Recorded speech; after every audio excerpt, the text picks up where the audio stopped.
y bienvenido. Bien. Bien. Yes. Bienvenido. Hola y bienvenido. Perfect.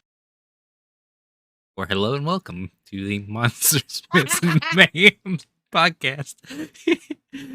That was our quick Spanish lesson for this episode. Oh, this is going to be episode 16, or the episode about the Chupacabra. One of our pure cryptid episodes. I think it's our first one. The Thunderbird was kind of cryptid, but also had a myth behind it in the Native American folklore. Yes. The Chupacabra doesn't. How old do you think the Chupacabra is, Chaotic? I don't know. Like maybe 2,000 years? A little newer. Oh, really? Yeah. I would have thought it was older. Would you like another guess? I'll give you 3 guesses. 500 years. Newer. Really? Yes. 200. Ooh. 300? I'd say we are actually older than the Chupacabra. What? Yes. There's no way. Yeah. Chupacabra sightings first got recorded in 1995. That's when the Chupacabra was first reported as being called the Chupacabra, that is. My first education about the Chupacabra was Scooby-Doo. So was mine.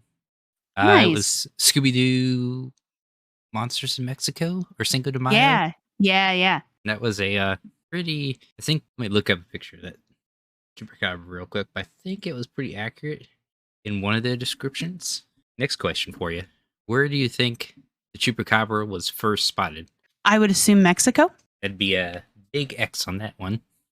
Oh my God. What is my knowledge on Chupacabra? Obviously nothing. It was actually first spotted in 1995 in Puerto Rico. Wow. Okay. Yeah, the Chupacabra for Scooby-Doo actually looks more of the Bigfoot version of the Chupacabra. Okay. Because there's a couple different ways the Chupacabra looks like. We'll go back to where the Chupacabra was spotted in. It was first spotted in Puerto Rico. Mm-hmm. And it had attacked 8 sheep on a farm. And after that, there had been more reports of the Chupacabra showing up in the United States, like the Texas area, Mexico, Nicaragua, Argentina, Panama, Brazil, Peru, and other countries. Like, I also heard they had one in Russia and one in Michigan that was snake-like, but didn't quite match the rest of the descriptions of the Chupacabra. Some of the descriptions of the Chupacabra for how it looks. The main one that everybody knows of and thinks of is the dog-like one. They look like a dog with mange, except when they attack their prey, they either leave 1, 2, or 3 bite marks in the prey, where they say to suck all their blood from.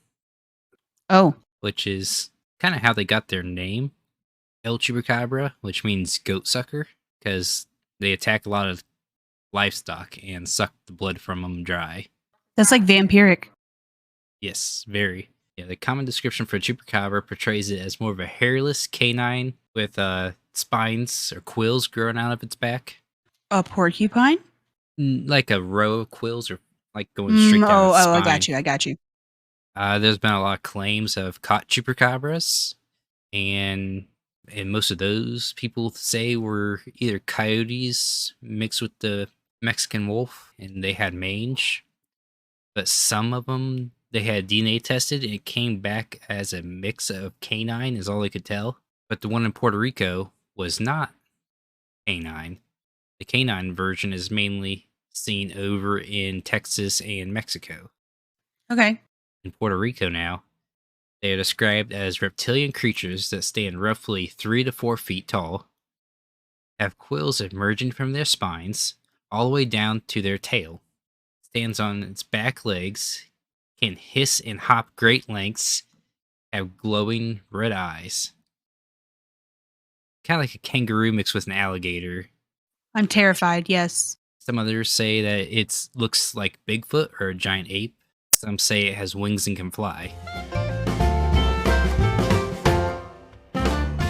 a bunch of theories related to the Chupacabra as what it could be, whether it is an undiscovered animal species related to the canines, whether it's a dinosaur that survived the prehistoric period that was roaming around, some sort of alien pet that survived the UFO crash near Puerto Rico and has survived and evolved fast.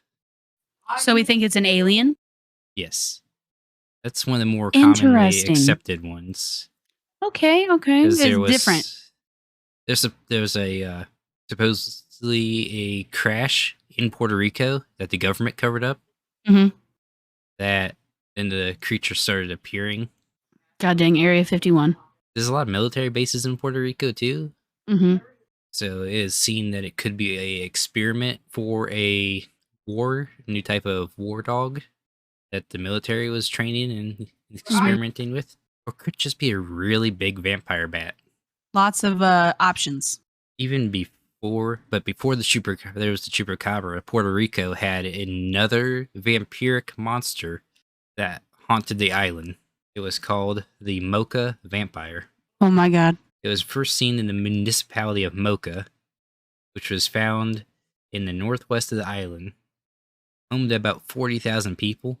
Unlike the Chupacabra sightings, which continue to this very day, the Vampiro de Moca, Moca vampire, as it was referred to on Puerto Rico, was the monster of definitively here one minute and gone the next.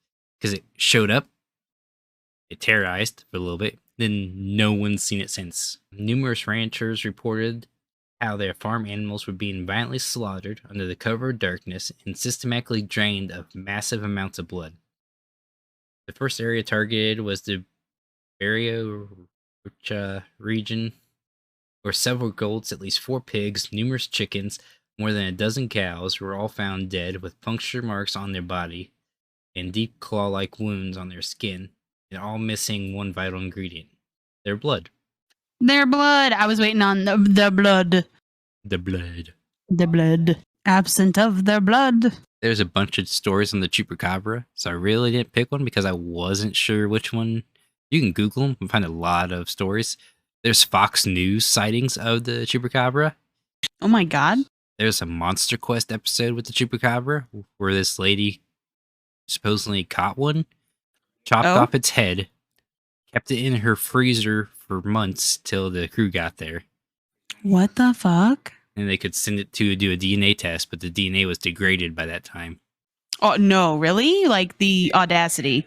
You know, all these Chupacabra sightings were the dog style Chupacabra, Mm.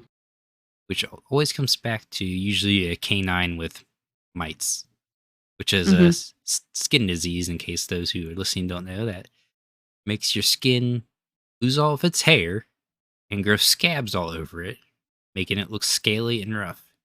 It's very Yeah. hard on the animals because it also makes them lose their appetite and where they don't eat, and they just get really super skinny. We might post some pictures in the Discord. I've been trying to keep up on that. Yes. I got a story of the Mocha vampire. Yeah. Okay, so this was in 1975 in Puerto Rico. The death count was close to 3 dozen. It was in the same week that an important development was made. Blood-sucking culprit was finally seen, up close and personal. The witness was a woman named Maria Acevedo, who caught sight of a monstrously sized, screaming and screeching winged beast that landed atop her home, and which clambered around her roof, making an almighty racket in the process. It was clearly no normal bird. It stood around 4 to 5 feet in height and was described as being similar in appearance to a pterodactyl, a presumed extinct flying reptile of the Jurassic era. Whatever the true nature of the monster is, it quickly took to the skies and vanished into the starry darkness. Less than 48 hours later, a farmer named Cecilio Hernandez contacted the police after more than 30 of his chickens were killed in a fashion that was quickly becoming attributed to the predation of the Mocha vampire. It was at the same time the Hernandez story was widely being reported on Puerto Rico that potential answer to the puzzle was uncovered. 2 huge snakes were killed in Mocha just before they were about to attack a cow belonging to a rancher named Luis Torres. But those snakes did not explain the pterodactyl-like creature that Maria had seen. There's been many things that they tried to explain the Mocha vampire with as well, which was like the giant snakes. They have tried to explain it as cultists going around just draining the blood out of all the animals. They explained it as dogs as well, like they do the Chupacabra, where they say that dogs bit the creature and killed it, but none of its blood spilled out and just soaked down into the bottom of their bodies where it couldn't come out. Right, logical. Uh-huh. Yeah. Aliens. Aliens. Or more government work conspiracies as well. As another thing that this reminded me of too is people also say the Chupacabra could be monkeys, like a gang of monkeys just going around and beating other animals to death. Because there's an island in that area where the government experimented on monkeys, with HIVs and AIDS, trying to come up with a cure and just experiment with them. You know, they just kind of decided to put all these monkeys on this island. Great. But they say that those monkeys learned to swim and just kind of drifted off the island with debris and made it to Puerto Rico, possibly. That's what happened. Are these monkeys carrying around vials to drain the blood? Maybe. Perhaps. Another thing I read, was it could be a USO. Have you ever heard of a USO? No, I'm going to need you to explain. Unidentified submersible object. Something came out of the ocean and got them, then went back, got the blood, then went back under the ocean. Godzilla? Technically, Godzilla could be a USO. Oh, my. Well, he got identified once he got land, so because they know less of the ocean than they do of space. My lord. It's a hot mess. It's a hot mess here on Earth. Yes, it is. But yeah, that's all the really info I have as new as the Chupacabra is. I know of the Chupacabra, but I don't know anything about the Chupacabra, so I have no input this time. It's in a lot of media. It is. And that's the only way I know it is media. There's a movie called Chupacabra or something. Chupacabra's Come. I think it's on TV. Is it like Lamageddon? Yes, it's like a very B-rated horror film. It's got Chupacabra sort of coming from Mexico to the U.S. through secret tunnels from the drug smugglers. Why they don't say that? They can be killed with shotguns and stuff, but it's like more Chupacabras just keep on coming. Like it's an infinite amount of Chupacabras those movie producers keep throwing out there, no matter how many they kill. Oh my god! And there's a scene in it, from what I heard, because I haven't seen it yet, about that they copy the Jurassic Park in the lab scene where the velociraptors are going around the desk and they're scooting around, but it's a Chupacabra going around the desk in a school.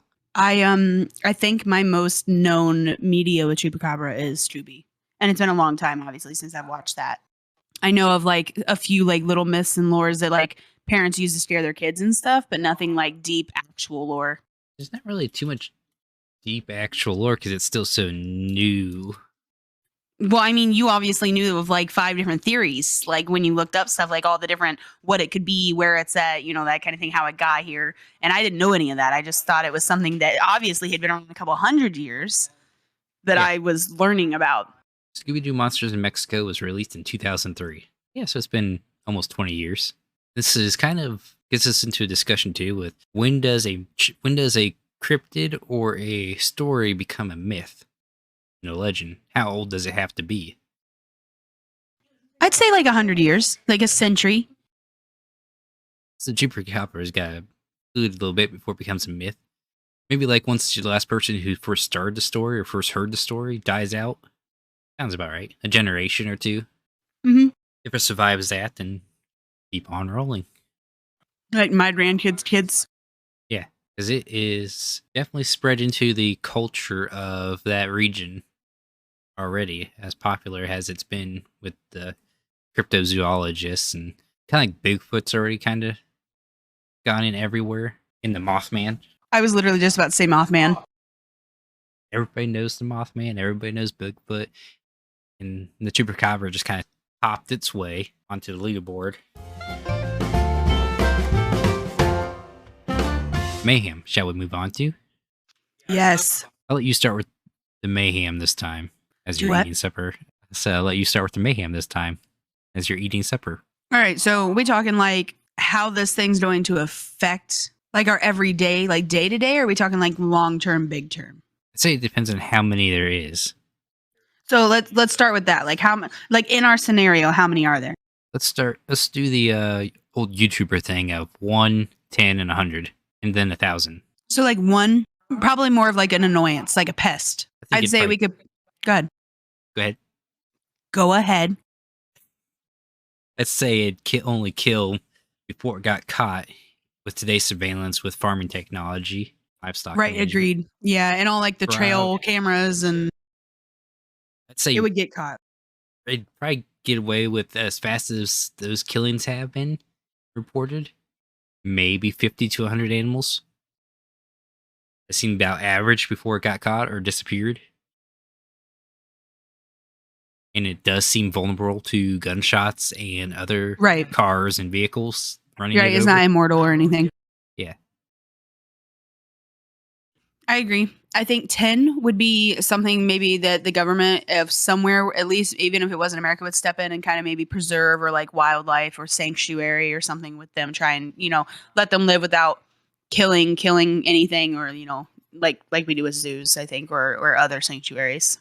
Some sort of nature preserve or ranger come in and help feed them as well. Right. I don't know if there's been no reports of bears being drained or any other just mainly wildlife. Well, I mean, they could buy cattle for it. True. That'd both increase and decrease that'd be a good way to have a chupacabra work in like a slaughterhouse. So they don't have to drain the blood. They just have a chupacabra eat its fill and then they take the meat. I mean, as long as the chupacabra is not carrying disease, I wouldn't see why not. They mate two chupacabras together. They get a baby chupacabra that's disease free. Yeah, like controlled. Yeah.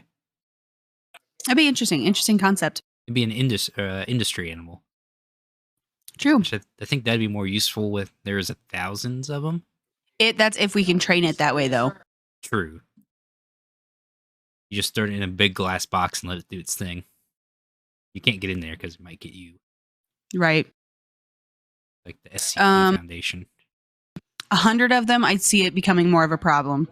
I would too if it was contained to an island. But if it wasn't contained to an island, I think I'd imagine there'd be territorial to an extent. Right. I was kind of more imagining like 100 in Puerto Rico. Like, obviously, that'd be an issue. Yeah. But they're canines. Do they hunt in packs? Mhm. I mean, from the sounds of the stories, though, it sounds like they're lone creatures. Like the Tasmanian devils are technically dogs and technically do packs, but they'll kill each other over shit too, So I feel like it'd kind of be similar. Depends on which version we're talking about too. Are we talking about the Bigfoot ones? I'd say they'd be solitary. Same with the winged ones would be solitary, but cover larger distances. The kangaroos would be pack animals, I'd imagine. Mm-hmm. And maybe. See, I've been more so picturing the bat, like the oversized vampire bat. I was picturing a canine, which I guess either way would be. They both kill the same way, which is and it would be training wise similar-ish. The chupacabra is different than a lot of cryptids, as it's categorized as a chupacabra by the way it kills, not by its description of how it looks like most. Mm-hmm. And then we get into the thousands of them. I feel like there'd be a problem. So I have two opinions on that. Either it would be a problem or it'd be something as common as the bats we have around. Yeah. Like you either put your animals in or you're fucked. Like people would either learn or live. And the only thing is, when do they upgrade from cattle and come for us?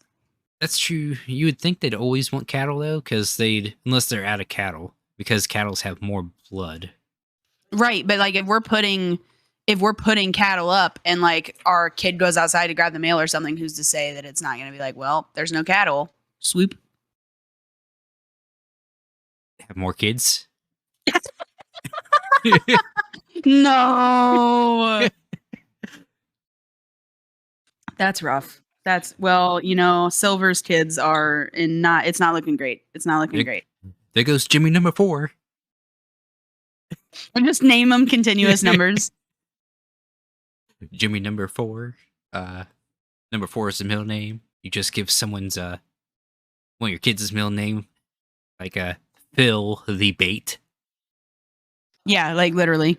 You Yep. make him run out there and chase the Chupacabra around. Raise him for 10 years just to be fit enough to loop a Chupacabra.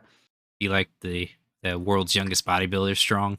The Chupacabra caused mayhem more on the local scale than there'd be no military response, I don't think, at all. Besides maybe covering it up.